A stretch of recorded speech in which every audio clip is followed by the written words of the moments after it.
in fact, I have kind of three topics which I want to bring together.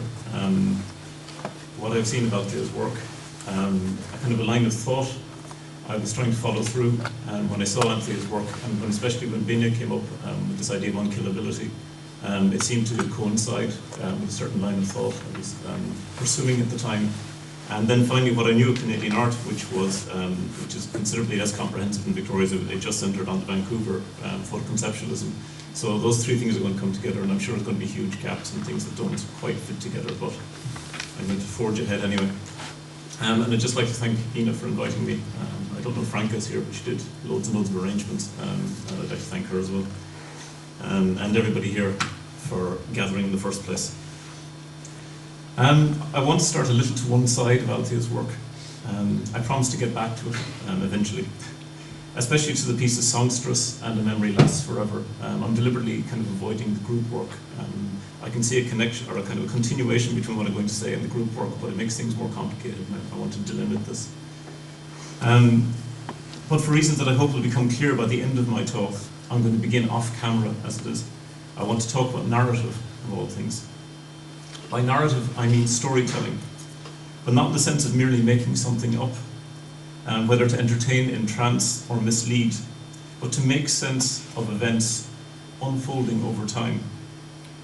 My thinking on the subject of narrative is influenced by what I understand in Hannah Arendt's biography of Rahel Varnhagen as storytelling as an active shaping of one's life. I'd like to stress the word active in that. It's counter-sociological in a certain way then, in that it struggles away from the synchronic structure of facts that makes up the self's environment. In Rahel Varnhagen's case, the facts of being Jewish and a woman in Middle Europe in the age of Goethe. By a practice of interpretation, the individual digs beneath the factual and projects possibilities for the future out of this interpretation. Choices are made, the possibilities are tried, and the individual interprets and projects and chooses again, so that life takes on the meandering course of a story in which the protagonist is gradually formed. So what I'm comparing it to in some respects is a Bildungsroman, one of those stories that the character, the actual teller of the story or a central figure of the story is only formed by the end of the story. Is a Bildungsroman, but one in which events may not lead to a shapely end to the story, one which may be shot through with catastrophe, in fact, or even happy improbabilities. If the self that is realized by such storytelling is not the subject position of a sociological analysis, however, neither is it the transcendental ego of romanticist thought. This self is immersed in the environment. It is not an a priori, self-determining, and at some level absolutely free self. In a specific way, then, we are responsible for ourselves. By extension, since our engagement with the facts of our environment is intrinsic to the realization of ourselves, we are involved in the character of that environment, which is to say that the self is civically and politically concerned. So I'm basically starting out with a notion of narrative. I'm going to move on and start making some narratives myself. Ironically, I've come across a very similar understanding of narrative in the work of a sociologist, Richard Sennett. His recent book, The Culture of the New Capitalism, understands narrative in an almost Aristotelian way, as a kind of natural instinct for making sense of one's life. He writes, "If the well-made plot has gone out of fashion in fiction, it is a rarity in ordinary life. Life histories are seldom shapely. In ethnography, we are indeed less concerned with how coherent are the stories people tell us than with the effort of our subjects to make their experience cohere. This is not a one-shot effort. Frequently, a subject will retell and reorganize an event, sometimes taking apart a seemingly logical story into disconnected bits in order to see what lies beneath the surface. In technical lingo, this is narrative agency, the narrator actively engaging and interpreting experience. In these terms, the more heroic individual, like Rahel Varnhagen, who consciously stands out from her background in her effort at self-narrating. I'm going to pass over the complicating fact that actually one of her major strategies for standing out was to actually blend in. She attempted to assimilate. Someone like Rahel Varnhagen is only a special case. We hold self-narration of greater and lesser degrees of definition and profundity in common. I would suggest that what this sense of the communality of narrative opens up is a troubling nursery of grand narratives, the historical. So I would like to tell a story tonight one woven around my understanding of Althea Thauberger's work. For various reasons, I'm not sure this is possible. But I would like at least to open up the conditions of narrative, as I consider narrative to have a particularly significant relation to contemporary conditions, one which I have touched upon just now, because the narrative weave connects the individual, the political, and the historical. To return to the thought of Hannah Arendt, perhaps there is a way in narrative of mediating between the worlds of contemplation and action, which should be necessarily kept separate. Perhaps the acts of judgment that are central to self-narrative, turning our interpretation of the world into our chosen actions in the world, are a bridge between epistemology and politics. So to a great extent, this is the line of thought I'm bringing in here. Well, what happens if I try to tell a story of contemporary art, a story of the kind E.H. Gombrich told of Western art, with so much clarity and authority, at least up to the appearance of, in Gombrich's representationalist terms, that revolutionary clown 20th century modernism? Surveying the mass of art and art given official recognition as contemporary art by international museums, biennials and major retrospectives, it soon becomes clear that any account along the lines of the story of art would be near impossible. There are too many motifs, too many subplots, often representing mutually contradictory ideologies, too many differing assumptions of what art means, and perhaps most fundamentally, too kaleidoscopic an array of geographical cultures, often developed along quite different, if interlinked, timelines. Once the ancient world was finished, Gombrich could stick with the unfolding art of Europe, and as its colonies caught up, the West, with a brief glance at China and Islam. He did not even need to trouble himself with the fact that women artists were more or less completely overlooked. Contemporary art seems almost deliberately to resist any reduction to shapeliness of plot. This is often thought of in terms of emancipation, and compared to Gombrich, there certainly appears to be a greater liberality and inclusiveness in the panorama of contemporary art. An analogy, however, drawn from Richard Sennett's Culture of New Capitalism again, offers an alternative perspective. Sennett discusses the effect of working within cutting-edge businesses on their employees, those flexible, mutational, centrally controlled and streamlined organizations which set the tone for contemporary society as a whole, and which are often adopted as models of efficiency by state institutions. He asserts that in the new institutions, people often succumb to feeling they have no narrative agency, that they lack the power to interpret what is happening to them. And again, cutting-edge institutions, short and erratic in their lifetime, deprive people of a sense of narrative movement. One could argue, in other words, that in its resistance to narrative understanding, contemporary art performs just a disenfranchisement of those who work on its grounds. If there are no informing narratives, then what are the criteria for success? Only the most naive or interested, someone who holds stakes in the scene is terribly cynical, would claim that this is a matter of quality. So what does determine the changing shape of contemporary art? Economics, proximity to marketing or the media, fashion, the temporary power of certain curators or critics, passing political configurations. There are always purists within the international circus of contemporary art pursuing the epistemological soul of the shifting scene, Deleuzian, Derridian, or whatever. And there are those dedicated to the political or formal avant-garde, an old guard of modernist values. But these are mainly mere technicians of the industry, and as often as not they are hired provisionally from private companies. The real brokers use what they must to maintain their positions in the networks of power, and in my more cynical moods, I see in all this a revenge of the old Marxist, vulgar Marxist model, a socio-economic base mechanically determining the cultural superstructure. The freedom of the artist in contemporary art is the sublime apotheosis of the free, flexible worker in the cutting-edge industry, quite capable of being a millionaire by this time next year, but more likely to be in need of retraining. Once an artist or a school or a movement is out there, however, it's a different matter. Local stories can be told. Most artists do not appear fully formed as self-invented, cosmopolitan nomads. Being embodied, they must make their way to art's open field through local influences and education. They must see their first Duchamp or Cindy Sherman in a particular book or at a particular exhibition. They must talk to certain people, and they must exhibit at certain venues. Such stories lend themselves to myth-making, Joseph Beuys being an outrageous example, but when tested against the experience of the work, they may be instructive. So from my vantage point, it's hard not to think of, to think in terms of continuation of the story of the Vancouver School when I watch Althea's work, and this is where I'm feeling mildly embarrassed. The story is well documented. Many here I must thank my friend Chef Steiner for being a champion and constant resource of West Coast Canadian art. In other words, for his part of my story being here tonight. Conceptualism takes root in Vancouver through Ian and Ingrid Baxter, according to the story, working under the sobriquet NE Thing Company.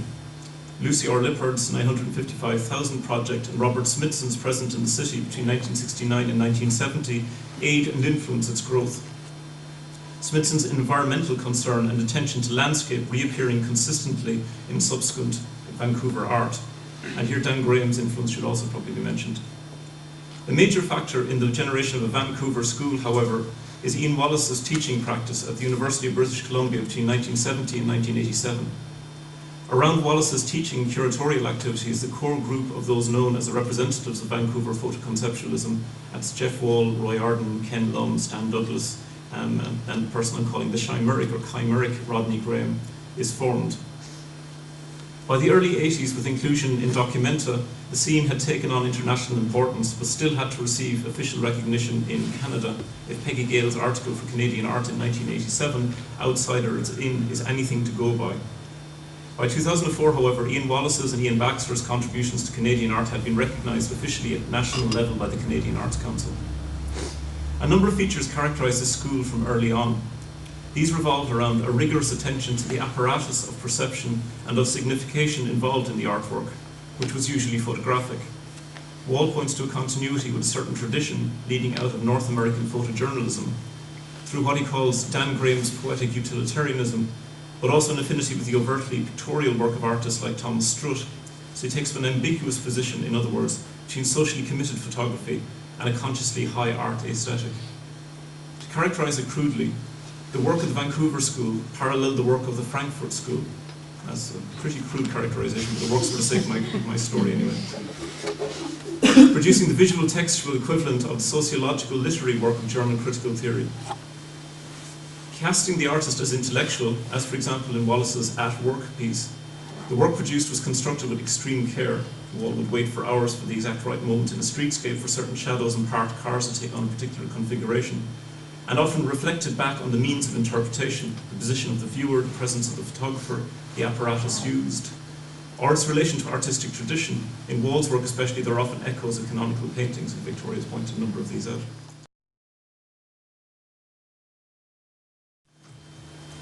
The narrative current picks up again, though, with Rodney Graham. From very early on, there's a different tenor to his work, not least because of its restless movement through various media. Projects like Camera Obscura from 1979 onwards work around the same motif of the apparatus of perception evident in Wall and Wallace, etc., but do so with a new self-consciousness, highlighting not only the process of perception, but the very choice of this motif in the first place. The apparatus is no longer merely a set of procedures forefronted in the image, it is a real object in space. It is the booth that makes up the Camera Obscura. There is a certain parodic element about Graham's work, an aesthetic game-playing that recalls his debt to Marcel Duchamp, though with a melancholy undertone, to my eye anyway, and a tendency to the metaphysical, a tendency to place in question the very approaches to understanding and analysis that underpin photoconceptualism in the first place.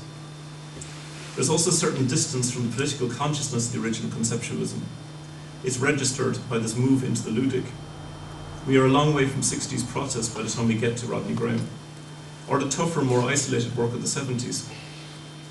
Development and commodification, I'm thinking specifically now of the film trilogy, things like Vexation Island in the 90s. Development and commodification, the motifs of earlier Vancouver work, have not only become more entrenched, that's in the real world, but now have the sophistication to utilize the terms and imagery of oppositional movements to excuse and sell their products. Development builds communities. A four-wheel drive will set you free. Moreover, the aesthetic centrality of the photograph has been placed seriously in doubt. The photographic image is just one small part of a vast, immersive technology of imagery. The effect of all this is to make the earlier Vancouver work, despite its self-reflective awareness and embrace of a relatively new medium as far as Western art is concerned, sometimes look a little dated when concerned to the kind of move through various media that you see in Rodney Graham's or in Althea's work. A little more representative of more earnest times. Graham's work seems like the Mannerist successor of Vancouver's High Renaissance. Refined, anxious, inward turning, and jokey. It's at this point in my narrative that I think I can introduce Althea Thauberger's work. If Jeff Wall's art is somewhere between painting and photography, and Rodney Graham in a work like Vexation Island finds in the cliches of old Hollywood the imagery of old matinee stalwarts that are repeated on television 1,000 times, a hallucinatory metaphysics, Thauberger's work arrives in the wake of music video and reality TV. Excused. Moreover, the performative element that had crept in with Rodney Graham's appearance in his own works, a stage beyond the self-inclusion of the organising artist in photoconceptualism, of course there's a number of works where you actually see the artist in front, goes a further stage in Thauberger's opening up of the work to the performance of her subjects, the teenage girls, for instance, who appear in Songstress or A Memory Lasts Forever. In the 30 or so years in the beginning of Wallace's teaching career to Thauberger's videos, the increasing immersion in the culture of images that has occurred historically has been reflected in increasing performativity by the subjects of the works. First, the apparatus of the artwork includes the figure of the artist. Then this apparent artist, as in the artist that is apparent in the picture, extends the idea of an apparatus out to the very process of perceiving reality, beyond those processes particular to the art piece. This is where the performance becomes important. The act of showing, or representation in other words, that reveals the process by which this showing occurs is extended to the self in the artwork. Performance is self-representation as far as I'm concerned in Thauberger's work. What is interesting about Thauberger's approach is that the artist, introduced by Wallace and Wall, has disappeared again in some respects and has become a non-self. Instead, there are other selves performing. Significantly, these selves tend to be adolescent girls of the same sex as the artist, and in the case of A Memory Lasts Forever, taking the position of the artist in the past. It's a story from your own past, isn't it? Yeah. And at an age when identity is all important. So what we're looking at are selves in formation. Lastly, there's a further movement away from the political dimension of photoconceptualism. In A Memory Lasts Forever, for instance, the contested zone between city and country has resolved itself into the carefully managed landscape of suburbia. In Songstress, the tension between city and country, so carefully maintained even in a work like Rodney Graham's Edge of a Wood, or even the playful city self, country self, is undone. The landscape of the Pacific Northwest has become little more than an idyllic fantasy backdrop to the girl's self-projections. In a certain way, it's been suburbanized. You could describe this as being what you call almost kind of a return into the economy. That if you think of the girls as being those who project a kind of a post-hippie, boho sense of desire, this landscape reflects it back. It's a kind of an idyll for them to disappear off into.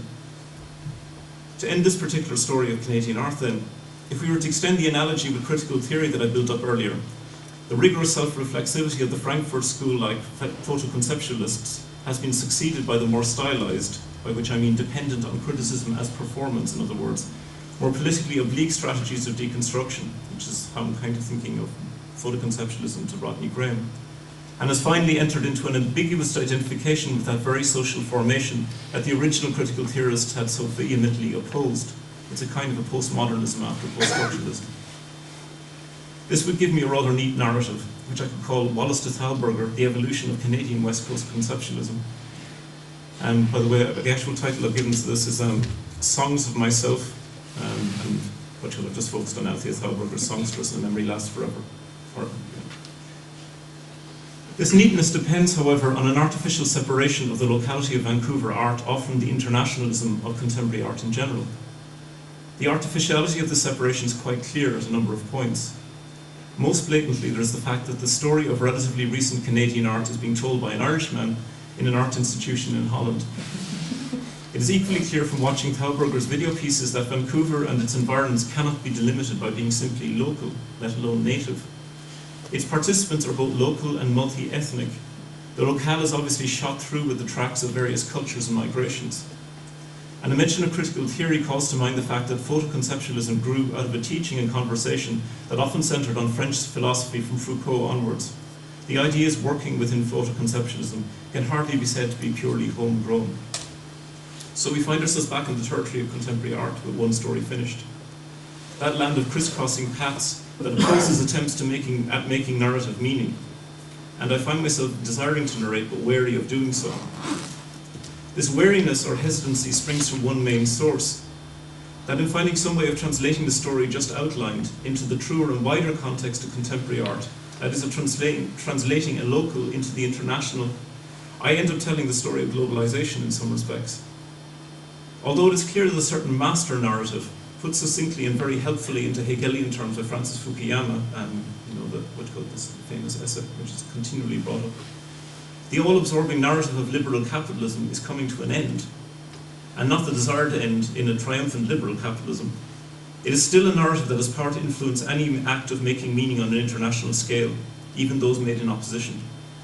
Furthermore, it is far from clear what narratives may succeed it, even if with this end of the narrative to end all narratives, it appears that there are many new stories about to begin. What I'm going to do, therefore, by way of conclusion tonight, is to look at a motif that sets Althea's work into a properly international context, and see if I can treat it in such a way that it might reveal the conditions, at least, for new kinds of narrative. The motif I'm going to look at is the one that Bina has raised, and that of unkillability, and that Victoria also dealt with. The unkillability of the selves that represent themselves in songstress and A Memory Lasts Forever. This motif sets Althea's work within a number of contemporary discourses, as well as linking it back to the English post-Marxist critic Terry Eagleton's essay on Samuel Beckett, Political Beckett, to a late modernist thinking on self, tragedy, or the next best thing, non-tragedy, and what might be called the weightiness of meaning. And I just mentioned there that, it was brought to our attention by Bina. And interested me the moment I came across it, forcing me immediately to make some critical judgments. That is, as I initially stated, the beginning of narrative. So it's a final stretch. The selves in Beckett and Althea Thauberger's work are certainly both unkillable. For Beckett's characters, as Eagleton puts it, death would be far too grand. Like cartoons or the figures of low comedy, they keep coming back from disaster, a black-humoured variation of the rising from the dead of James Joyce's Finnegan. The Valley Girls, as one reviewer put it, of A Memory Lasts Forever, seem to be in a slightly different world to that of death and tragedy. Each has a store of more or less two-dimensional philosophies and self-conceptions, the structures of their self-construction, that easily carry them beyond the point of real suffering or loss. It helps, of course, that they lead quite privileged lives, and that the closest they've come so far to tragedy is the death of a dog. On the other hand, what the comparison with Beckett, who witnessed much of the horror of the 20th century, brings across is that there is a certain logic, a certain reason in two-dimensional detachment. So here I find myself forced to make a choice between two opposing views of Thauberger's protagonists.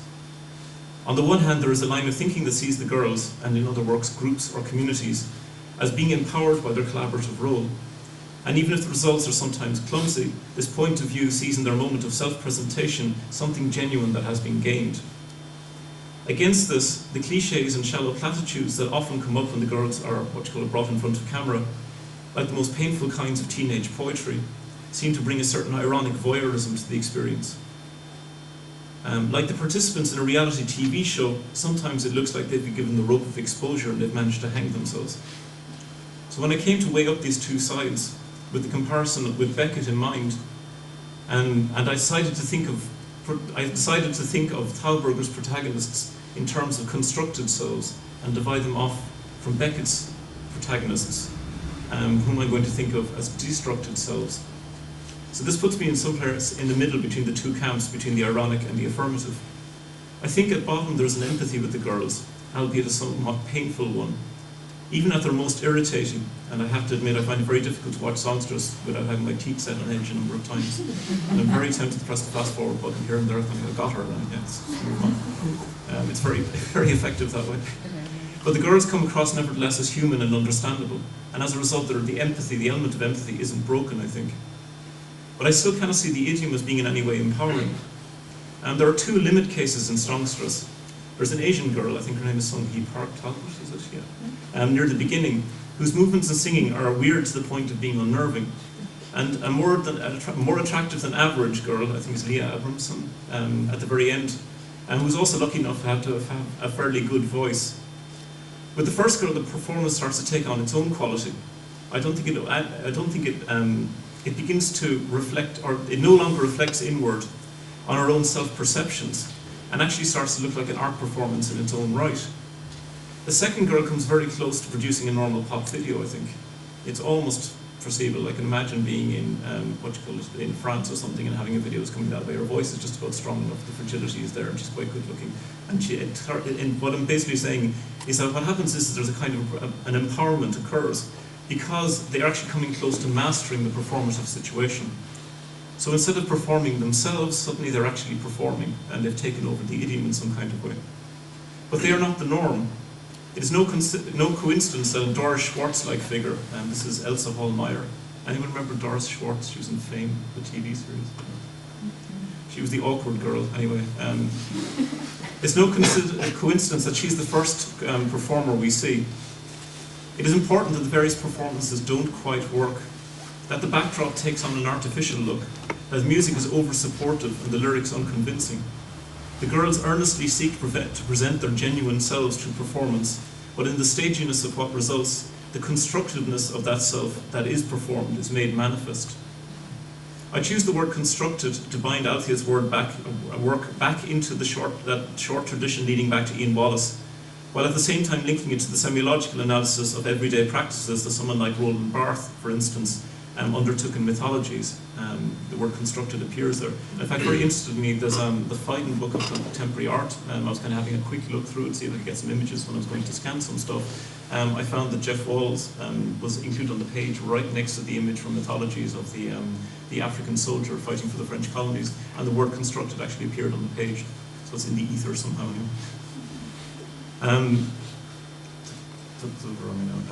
So why destructed for Beckett then? Here again the Eagleton essay is very good, and here as well the historical nature of the conditions for narrative meaning is brought out. Modernism, Eagleton remarks, is old enough to remember a time when there appeared to be truth and reality in plenty, and it is still tormented by its disappearance. Beckett's characters, in other words, are the stripped down remains of something unmentioned and unmentionable, because it is a source of pain, a wound, or a trace of loss.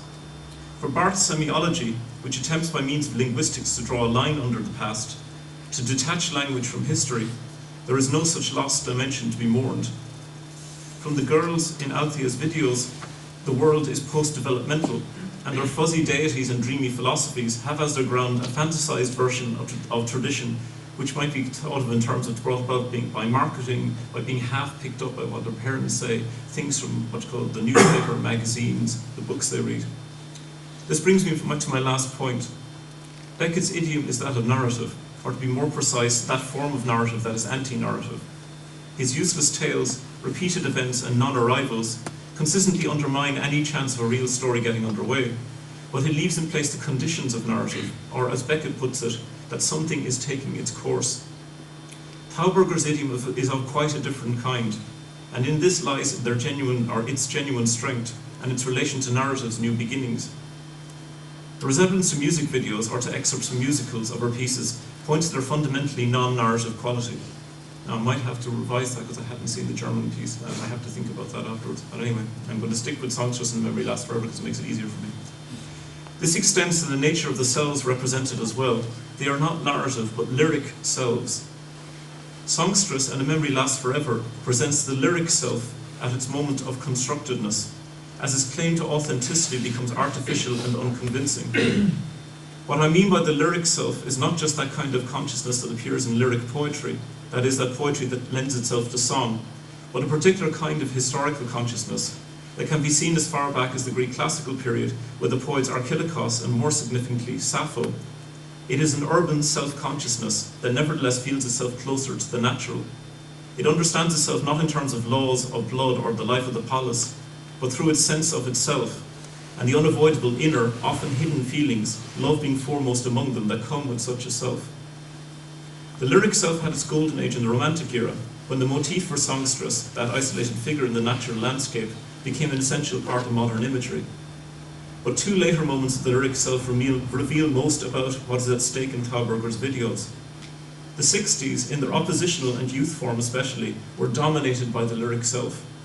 It was a time when everything, from politics to our relations with the environment, seemed capable of finding a new foundation on the kind of self and its feelings made apparent in the kind of songs that have now reached a doddery old age in the mouths of Thauberger's protagonists. What Thauberger's videos represent to my mind then is the end of this era. The lyric self is also the self of the rise of North America, at least insofar as it is imagined in the poetry of the US's greatest 19th century poet Walt Whitman. And some lines from his Song of Myself take on an added significance in this context. Do I contradict myself?